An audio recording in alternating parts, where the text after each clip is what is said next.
SUVs, if you prefer, come in almost every shape and size imaginable. Different models come equipped with features like 2 or 3 rows of seats, powerful internal combustion engines, the ability to tow, hybrid or electric propulsion, contemporary safety and convenience technology, and more. The best SUVs come in every size and price range, from tiny city runabouts to enormous workhorses, and from basic rock crawlers to full-on luxury liners. Hello everyone, and welcome to a brand new video on the channel. Today we are going to talk about the top 10 SUVs. Before we get started with the video, don't forget to smash the like button, share the video, and subscribe to the channel. Now let's get started. Number 10. Ford Bronco. As you might expect from a segment that's discovering new and even more perplexing definitions of the phrase overfilled, choosing just 10 requires eliminating a significant number of options that might serve your needs just as well. The inclusion of the Ioniq came at the expense of the still fantastic I-Pace. The Cayenne edged out the Alfa Stelvio, and because we prefer SUVs that can actually go off-road and use their body style properly, we ignore perfectly good vehicles like the CX-5 and the Cupra Formentor, whose name sounds like a Hogwarts spell. Then why the Ford Bronco? You could call it attractive without immediately conjuring up images of Specsavers. Unlike the Tesla Model I, driving on the road doesn't feel like a game of anticipation like it does in the Jeep Wrangler. And you'd be happy to take it off-road, unlike 99% of SUVs. Number 9. Hyundai Ioniq 5. The Ioniq 5 aims to be an SUV without conventional SUV flaws, much like the Mach-E and perhaps even more so. Although we are told that there is more to life in appearance, it is quick, nimble, inexpensive to run, and extremely attractive. The retro hatchback squared-off styling is so perfectly proportioned that it conceals how large a machine the 5 really is. It's a mid-size SUV with interior space that can only be attained with a well-packaged EV drivetrain. Although terms like mid-size, SUV, crossover, and so on are really starting to break down now. Thanks to the 800V design, you may quickly charge and then use the battery whenever it is convenient to run whatever you want.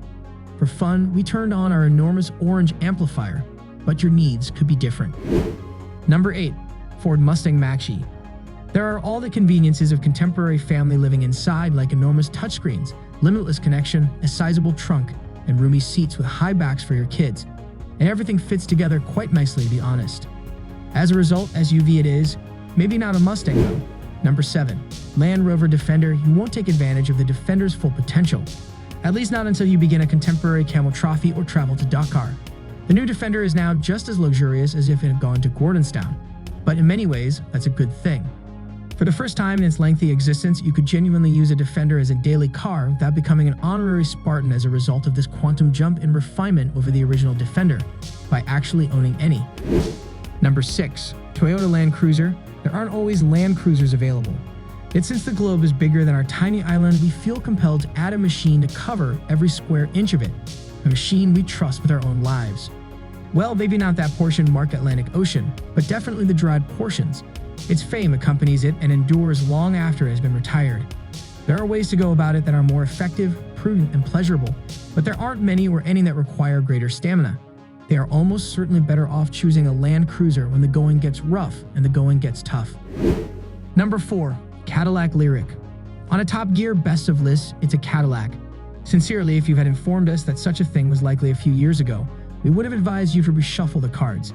It's Cadillac's first electric vehicle and the beginning of an arduous journey back to the peak of luxury.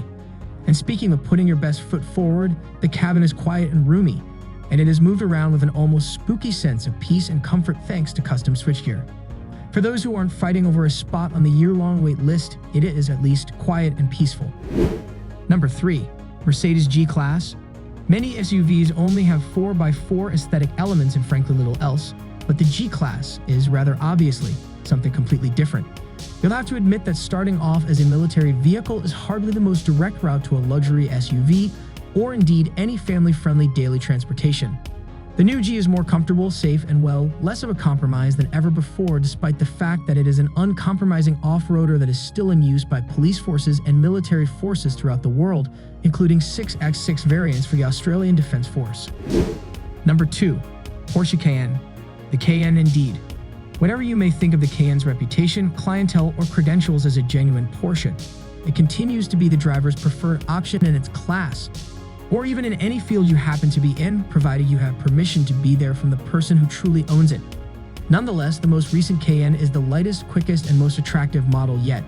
It means you might want to reevaluate your chances of winning that specific argument if your arguments against SUVs generally follow our lead and claim that they are obese, sluggish, and ugly. Number 1. Volvo XC90. The XC90 quickly rose to the top of the list of sensible family cars. And that's true even if it's an SUV. And it's all down to Volvo's deft use of technology and space, which architects and Star Wars filmmakers should take a cue from. As a result, although it is no bigger than any other large SUV, it has nearly infinite interior space, enough for 7 people, more toys than a daycare facility, and the option of a hybrid motor that manages to deliver both 450 horsepower and 30 mph. The fact that it seems wonderful while it's being done merely seems to make its harm to weaker competitors worse. That's a wrap on the video. I hope you liked it.